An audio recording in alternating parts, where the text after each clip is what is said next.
Hello दोस्तों, स्वागत है हमारे यूट्यूब चैनल पर। मेरा नाम है राहुल और आप देख रहे हैं जीपी सक्सेस यूट्यूब चैनल। तो दोस्तों, मैं आज आपके लिए लेके आया हूँ टॉप 20 क्वेश्चंस। साइंस के टॉप 20 क्वेश्चन लेके आया हूँ जो कि और सभी प्रतियोगी परीक्षाओं में आपको हेल्प करेंगे। तो दोस्तों, साइंस के सभी कॉम्पिटिटिव एग्जाम में आपको देखने को मिल सकते हैं। लगभग 15 से 20 क्वेश्चन आपको हर कॉम्पिटिटिव एग्जाम में आपको देखने को मिल सकते हैं। तो दोस्तों, उसी की कंटेंट या सहायता उपलब्ध कराने के लिए मैंने टॉप 20 क्वेश्चन बनाए हैं। तो दोस्तों, मैं आपको एक बार फिर बता दूं कि इस चैनल पे हम राजस्थान में चल रही सभी प्रतियोगी परीक्षाओं के सभी सब्जेक्ट्स के हम मोस्ट इम्पोर्टेंट क्वेश्चन हम यहाँ पर उपलब्ध करवाते हैं, और जो भी एग्ज़ाम से जुड़ी हुई जो भी सूचनाएं गवर्नमेंट्स की आती है वो हम यहाँ पर उपलब्ध करवाएंगे आपको। तो दोस्तों, यदि आपने अभी तक हमारे चैनल जीपी सक्सेस की यदि सब्सक्राइब नहीं किया है तो कर लीजिए, और लाइक कीजिए और शेयर करना ना भूलिए। तो दोस्तों, चलते हैं हमारे पहले क्वेश्चन की तरफ। तो आज का पहला क्वेश्चन आपको दिख रहा होगा। आज का पहला क्वेश्चन है स्वस्थ शरीर का आज का पहला क्वेश्चन आपको दिख ही रहा होगा। स्वस्थ शरीर का सामान्य रक्तचाप कितना होता है? तो दोस्तों, ये सामान्य जानकारी है कि स्वस्थ शरीर का सामान्य रक्तचाप कितना होता है। तो ऑप्शन यहाँ पर 4 ऑप्शन आपको दिख ही रहे होंगे। फर्स्ट है 110 से या 80, 100 से 160, 120, 80, 60, 120। तो दोस्तों, आप कंफ्यूज हो रहे होंगे कि 110 और 180 क्या होता है।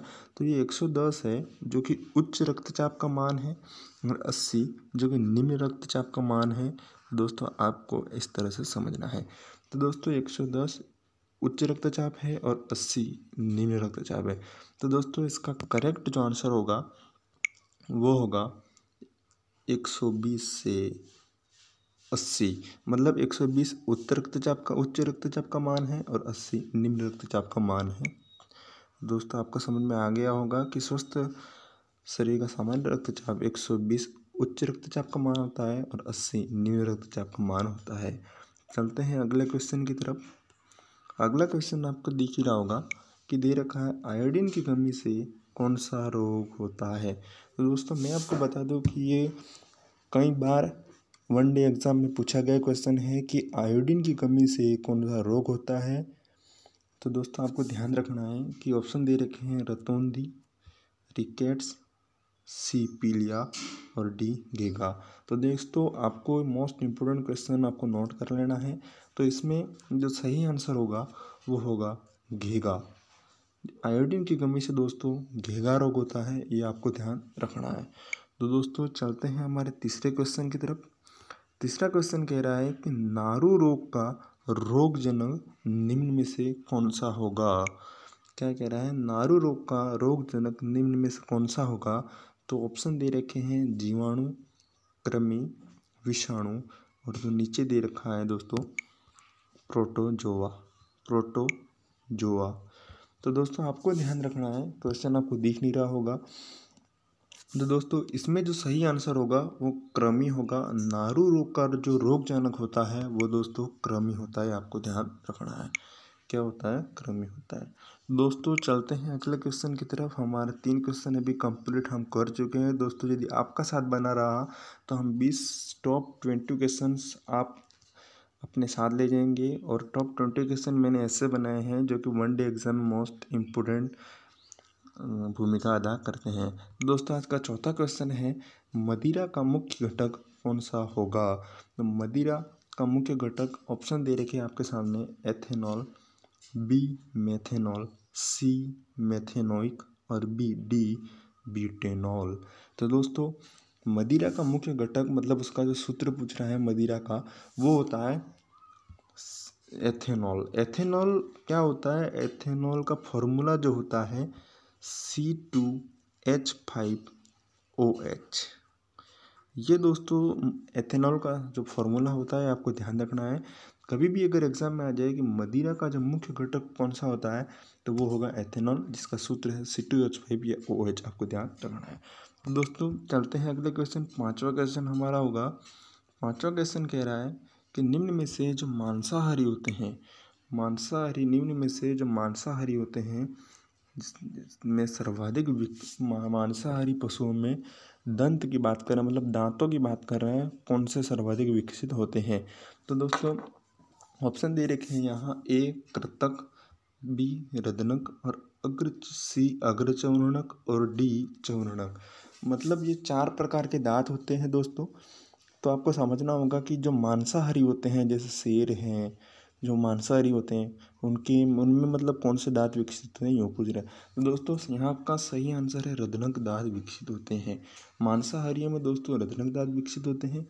कृंतक जो दांत होते हैं वो गिलहरी में सर्वाधिक विकसित होते हैं। गिलहरी जो मतलब कुतरते हैं ना, वो कुतरने वाले दांत सबसे ज़्यादा गिलहरी में विकसित होते हैं, आपको ध्यान रखना है।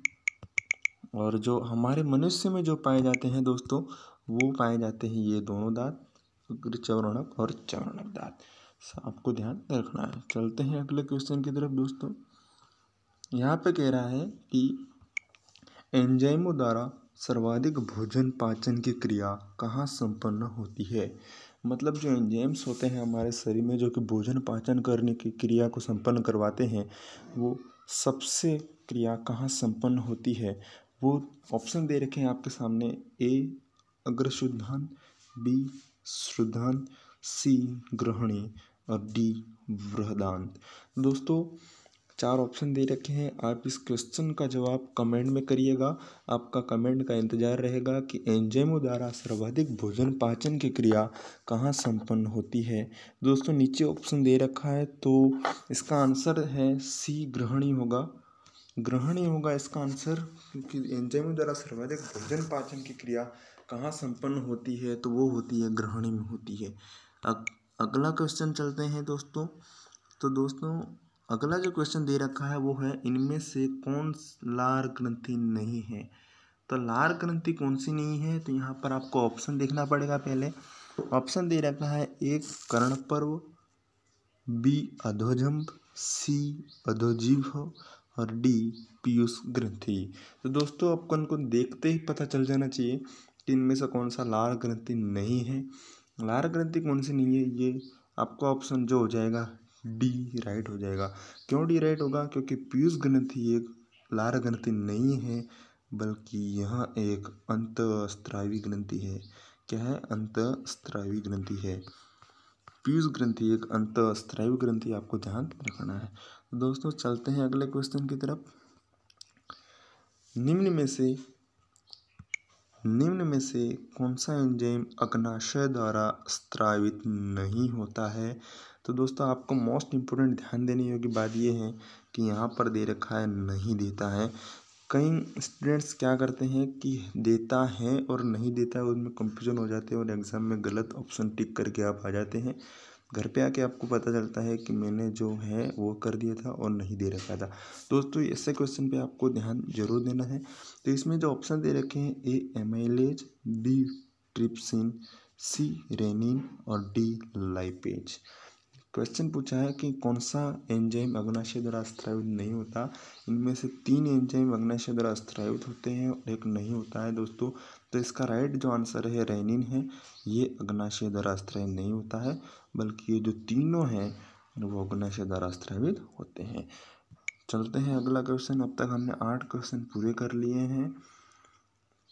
तो दे रखा है 9वां क्वेश्चन जो दे रखा है, इनमें से कौन सा अंग द्वितीयक श्वसन अंग है। क्या है दोस्तों, थोड़ा बहुत मिसप्रिंट हो गया है।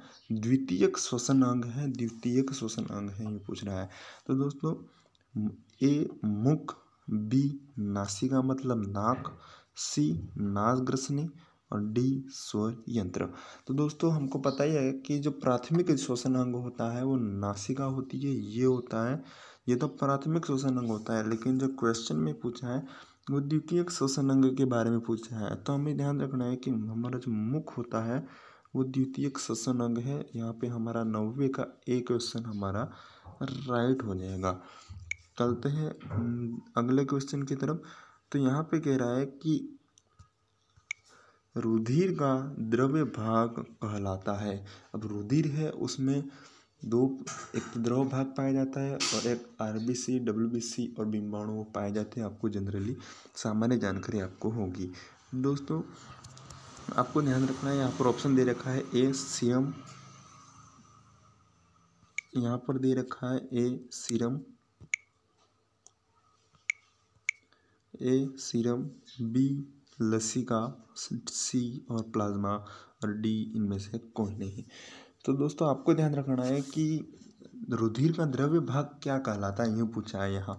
तो रुधिर का द्रव्य भाग यहाँ पर राइट आंसर प्लाज्मा हो जाएगा, जो कि रुधिर में 55% तक प्लाज्मा पाई जाती है। इसमें 55% प्लाज्मा पाई जाती है और बाकी जो बचे 45% में आरबीसी, डब्ल्यूबीसी एंड बिम्बाणु हमारे पाए जाते हैं। आपको पता ही होगा लाल रक्त कणिकाएं और श्वेत रक्त कणिकाएं और बिम्बाणु। तो दोस्तों चलते हैं हमारे अगले क्वेश्चन की ओर। तो अगला क्वेश्चन जो दे रखा है वो दे रखा है, निम्न में से कौन सी कोशिका श्वेत रक्त कणिका नहीं है।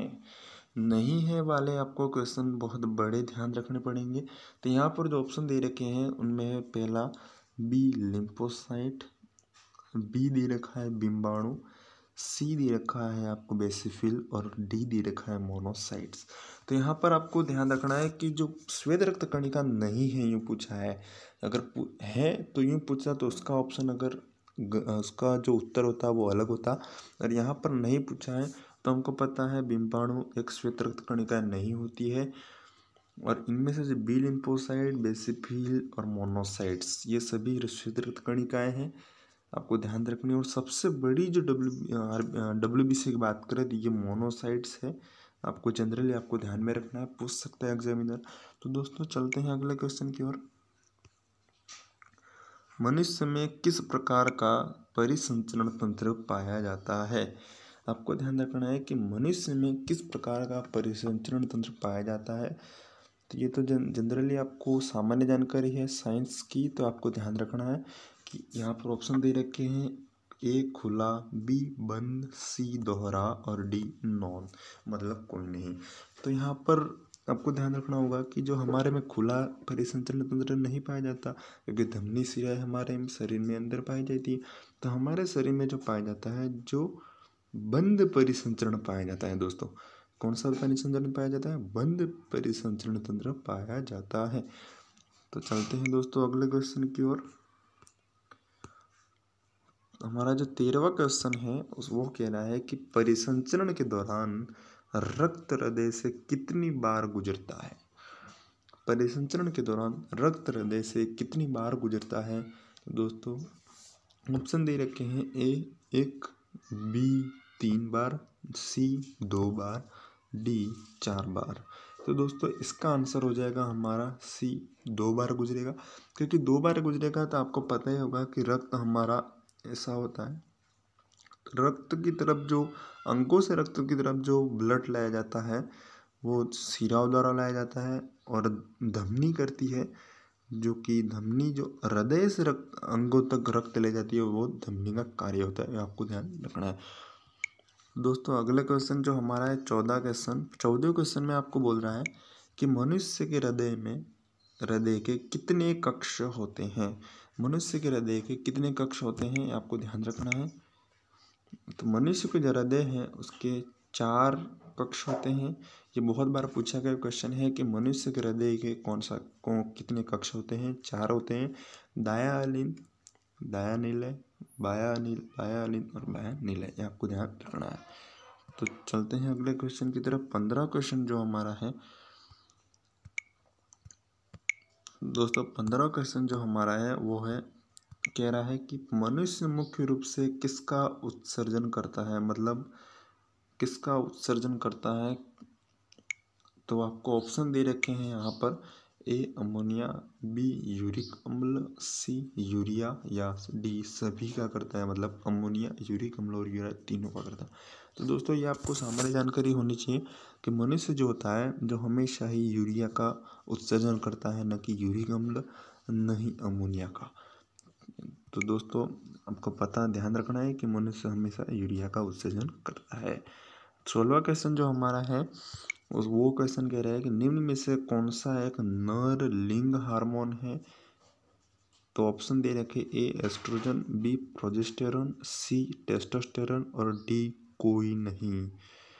तो दोस्तों कोई नहीं तो होगा नहीं, मतलब तीनों में से एक होगा। तो ये दोस्तों आपको कमेंट में देना है इसका आंसर कि निम्न में से कौन सा एक नर लिंग हार्मोन नहीं है, मतलब नर लिंग हार्मोन है। तो दोस्तों इस 16वें क्वेश्चन का आंसर आपको कमेंट बॉक्स में आपको देना है, आपका कमेंट का इंतजार रहेगा। तो दोस्तों 17वां क्वेश्चन जो है वो कह रहा है कि निम्न में से लार में कौन सा एंजाइम पाया जाता है। ये दोस्तों कई एग्जाम्स में पूछा गया है, कई बड़ी एग्जाम में भी पूछा जाता है ये क्वेश्चन। मोस्ट इम्पोर्टेंट आपको ध्यान रखना है। यहाँ पर ऑप्शन दे रखे ए लाइपेज है, बी ट्रिप्सिन, सी टाइलिन और डी एमाइलेज। तो दोस्तों आपको ध्यान रखना है कि लार जो होती है हमारे शरीर में, उसका जो नियंत्रण होता है, उसका जो नियंत्रण, लार का जो नियंत्रण कौन करता है, मेडुला ऑब्लिंगेटा करता है, जो कि हमारे मस्तिष्क में पाया जाता है। तो दोस्तों लार में जो एंजाइम पाया जाता है वो पाया जाता है टाइलिन एंजाइम। यहाँ पर सी आंसर हमारा सही हो जाएगा, सी आंसर। दोस्तों चलते हैं हमारे अगले क्वेश्चन की तरफ। 18 क्वेश्चन कह रहा है कि शरीर की संरचनात्मक व क्रियात्मक इकाई निम्न में से कौन सी है। ऑप्शन दे रखे हैं ए हार्मोन, बी कोशिका, सी एंजाइम या सभी। मतलब हार्मोन, कोशिका, एंजाइम और सभी। तो आपको पता ही होगा कि शरीर की संरचनात्मक व क्रियात्मक इकाई कौन सी है, तो कोशिका है। तो यहाँ का बी आंसर हमारा सही हो जाएगा। 19वां क्वेश्चन कह रहा है कि पीवीसी का पूरा नाम। पीवीसी जो हमारे घरों में पाइप आते हैं, उनको पता ही होगा कि उसका जब फुल फॉर्म पूछी है, ये भी कई बार पूछा जो गया क्वेश्चन है, पीवीसी का पूरा नाम। तो यहाँ पर दे रखा है पॉलीविनाइल क्लोरो, बी दे रखा है पॉलीवाइनिल क्लोराइड और सी दे रखा है पॉलीविनाइल क्लोराइड और डी दे रखा है पॉलीविनेस क्लोराइड। दोस्तों आपको ध्यान रखना है कि यहाँ पर कौन सा होगा। तो यहाँ पर आंसर हो जाएगा पॉलीवाइनिल क्लोराइड। यह एक बहुलक है पीवीसी, पॉलीवाइनिल क्लोराइड है। हमारा जो अंतिम क्वेश्चन दोस्तों बचता है वो हमारे, वो कह रहा है कि कार्बन का कौन सा अप्रूप विद्युत का सुचालक होता है। ये क्वेश्चन आपके सामने आ गया तो आपको पहले ध्यान होना चाहिए कि कार्बन के अप्रूप कौन से होते हैं। कार्बन के जो मुख्य 3 अप्रूप होते हैं, हीरा होता है, ग्रेफाइट होता है और फुलरिन होता है, पर कोक नहीं होता है। कार्बन के मुख्य 3 अप्रूप होते हैं। उनमें से जो इसमें पूछा है विद्युत का सुचालक कौन सा होता है, विद्युत का सुचालक होता है दोस्तों वो ग्रेफाइट होता है। यह एक अधातु होता है, अधातु होते भी यह एक विद्युत का सुचालक होता है। इसका एक गुणरूप होता है और इसका जो उपयोग किया जाता है वो मशीनों में स्नेहक के रूप में किया जाता है। तो दोस्तों इसका आंसर 20वें का हमारा बी हो जाएगा। तो दोस्तों यदि आपने हमारे चैनल को अभी तक सब्सक्राइब नहीं किया है तो कर लीजिए दोस्तों आज के जो 20 क्वेश्चंस मैंने लाया था वो आपको कैसे लगे कमेंट बॉक्स में इंतज़ार रहेगा। और दोस्तों लाइक कीजिए, शेयर कीजिए और सब्सक्राइब कीजिए। ये वीडियो उन लोगों तक जाना चाहिए जो कि साइंस उनको बहुत हार्ड सब्जेक्ट लगता है, जिनका बैकग्राउंड साइंस नहीं रहा है। इस क्वेश्चन उनके लिए बहुत लाभदायक होंगे। तो दोस्तों अगले वीडियो में मैं अदर सब्जेक्ट की वीडियो लाऊंगा, जैसे कंप्यूटर बचे, रीजनिंग्स, जीके वगैरह के क्वेश्चन लाऊंगा। दोस्तों आखिरी बार मैं कह रहा हूँ कि यदि आपने अभी तक हमारा चैनल सब्सक्राइब नहीं किया है तो नीचे लाल बेल आइकन दे रखा होगा, उस पर सब्सक्राइब कीजिए और बेल आइकन को दबा दीजिए ताकि हमारे यूट्यूब चैनल पे जो भी मैं वीडियो अपलोड करूँगा उसके सबसे पहले जो नोटिफिकेशन आ पाए वो आप तक आ पाए। धन्यवाद।